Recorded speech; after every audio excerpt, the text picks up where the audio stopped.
Il était une fois deux inséparables, Antoine et Jonathan, amis depuis l'enfance.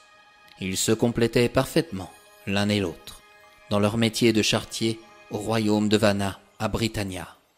Leur bravoure et leur ponctualité étaient reconnus de tous, et leurs services étaient souvent sollicités lorsque la magie n'était pas une option, certains Britanniens étant opposés à son utilisation pour se faciliter la vie. Cette histoire m'est parvenue par le biais d'une anecdote partagée avec l'enchanteur Britannor lui-même. Dans ce monde, lorsqu'une personne est surprise, choquée ou bouleversée, elle a souvent recours à l'expression « par tous les Britannor ». Cet enchanteur descend d'une longue lignée de Britannor, réputés pour avoir créé le monde de Britannia, mais aussi pour avoir préservé les espèces en voie de disparition. Comment ? En les intégrant dans ces contrées bienveillantes ou obscures. Britannor était également connu pour ses promenades à travers Britannia, où il était constamment sollicité pour son aide dans des tâches jugées impossibles à effectuer. Il était réputé pour ses guérisons miraculeuses, comme avoir permis à une femme de remarcher ou à un enfant aveugle de voir. Ses actes de charité lui avaient valu une grande popularité. Un beau jour, Britannor se promena en compagnie d'un ouvrier, peu ordinaire, connu sur terre en Bretagne, sous le nom de Landku. Peut-être préférez-vous l'autre expression, l'ouvrier de la mort ? Pour cette occasion, Landku avait pris l'apparence d'un Britannien ordinaire, tout comme notre enchanteur. Alors qu'ils approchaient du royaume de Vanna, ils rencontrèrent Antoine, qui s'était séparé de Jonathan après une dispute. Jonathan pensait que la fée Mathilde était la plus jolie de Vanna. Antoine défendait que la princesse Camille fût encore plus belle. Il regrettait même de ne pas être son chevalier. Malheureusement, en se séparant, Antoine et Jonathan ne pouvaient pas prévoir les difficultés qui les attendaient. L'un était intelligent, mais feignant, tandis que l'autre était courageux, mais idiot. En croisant Antoine, Britannor préféra passer son chemin, laissant Landku surpris. Antoine, quant à lui, priait en implorant. « Par tous les Britannor, permettez-moi de rencontrer l'enchanteur, afin qu'il puisse m'aider à sortir du bourbier dans lequel je me trouve. » En effet, notre premier charretier, depuis son départ de Vanna, n'était pas discret. On l'entendait venir de loin, et même de très loin. Jonathan, au dernier moment, lui fit une farce en dévissant un tout petit peu l'une des roues de sa charrette. Au bout de quelques kilomètres, Antoine s'en aperçut. Il n'était pas aussi idiot que lui. Cependant, il n'était pas dégourdi. C'est pourquoi, au lieu de visser la vis, il la dévissa, et sa roue tomba au sol. Il eut juste le temps de reculer pour ne pas se faire écraser le pied. « Pourquoi ne l'aidez-vous pas, Britannor ? Son heure de mourir n'est pas encore venue, » informa Landku. « Je le sais bien, mon ami.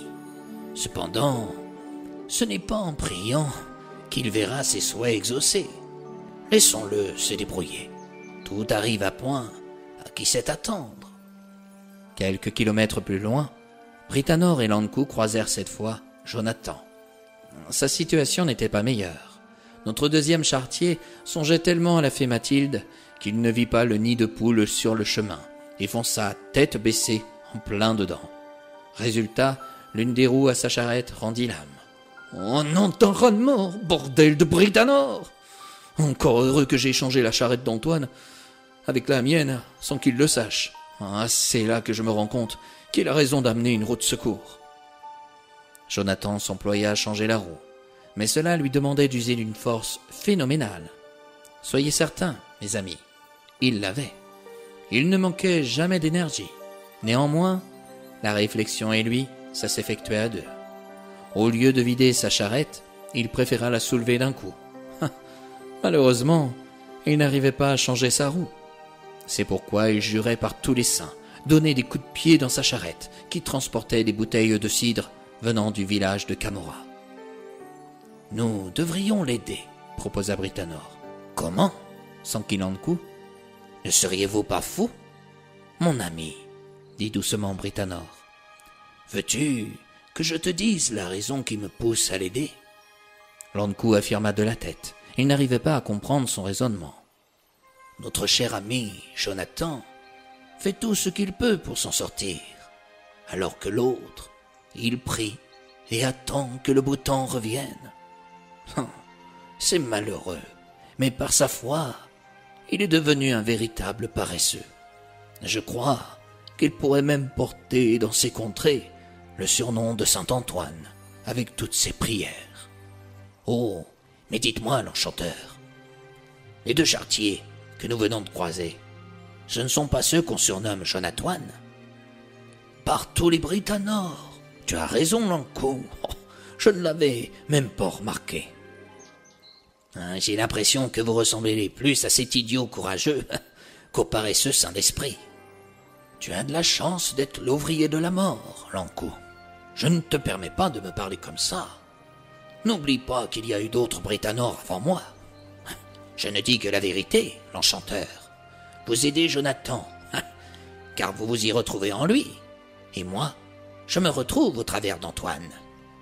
Il faut être feignant pour ôter la vie des gens sans aucune émotion, mais assez sain d'esprit pour comprendre que la vie tourne sans arrêt. Tu sais, Lankou, je vais créer un portail magique pour que tu puisses aider Saint-Antoine. Moi, je m'occuperai de Jonathan. Ensemble, nous essaierons de comprendre pourquoi ils se sont séparés. Et je sais déjà la raison.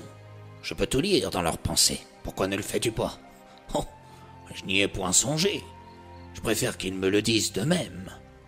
Tu perds ton temps inutilement, l'enchanteur. Ils se sont fâchés, car l'un des attirances pour une fée et l'autre pour une princesse qui malheureusement se trouve déjà prise. Je vois. Peut-être pourrions-nous lui permettre de rencontrer une Amazone, une sirène ou une charretière, proposa Lankou. Alors là, il faut qu'elle soit belle comme la princesse et courageuse comme Jonathan. Et loin de te ressembler. J'apprécie votre sens de l'humour, mais vous vous trompez, Britanore. L'Antoine, il aime les femmes simples et malicieuses comme la princesse Camille. C'est celle qu'il a dans le viseur, s'étonna l'enchanteur. Je le crois bien, malheureusement. Et pourquoi donc? La princesse Camille a toujours eu une préférence pour Jonathan. C'est son petit chouchou, après son véritable amour. Ah, mais qu'ont-elles toutes à tomber comme des mouches sous ses yeux? Ah, et l'on dit que l'amour est plus fort que tout. Oh, rassurez-vous, Britanore. Quentin le Mortanier demeure quand même indétrônable avec la princesse Camille. Ainsi se termine mon récit, mes chers amis. Antoine se retrouva dans le désespoir le plus profond. Malgré ses prières, il comprit qu'aucun secours ne lui parviendrait. Quand la pluie se mit à tomber, son désarroi se mua en doute quant à sa foi. Sa terreur atteignit son paroxysme lorsqu'il vit Lankou se révéler dans sa véritable forme à la tombée de la nuit. Il ne voulait pas mourir, car les légendes affirment que la simple vision de Lankou suffit à ôter la vie. Pourtant, l'ouvrier de la mort lui fit une faveur en lui offrant une roue de sa charrette, malgré son mauvais état. C'est ainsi que, pendant des années, on entendit le grincement de cette roue venant de loin, et même de très loin. Depuis ce jour, Jonathan n'emprunta plus sa charrette, sans qu'il le sache. De son côté, l'enchanteur Britanore, d'un simple tour de magie, répara la charrette de Jonathan en quelques instants. Il arrangea également les choses pour qu'il acquisse le cœur de la fée Mathilde, qui succomba à ses charmes. Cependant, il convainquit la fée de rapprocher Antoine et Jonathan. Lorsqu'ils se retrouvèrent, ils réalisèrent que leur querelle avait été vaine. Un soir, alors qu'Antoine croisait le chemin d'une jeune femme, la princesse Camille s'effaça soudain de son esprit. Cette demoiselle était une chanteuse qui arrivait droit de la forêt des charmes. Comme dans tous les contes de fées, je vous laisse libre d'imaginer la suite qui est connue de tous. Jonathan et leurs épouses se marièrent, eurent de beaux enfants et vécurent heureux jusqu'à la fin de leurs jours à Britannia.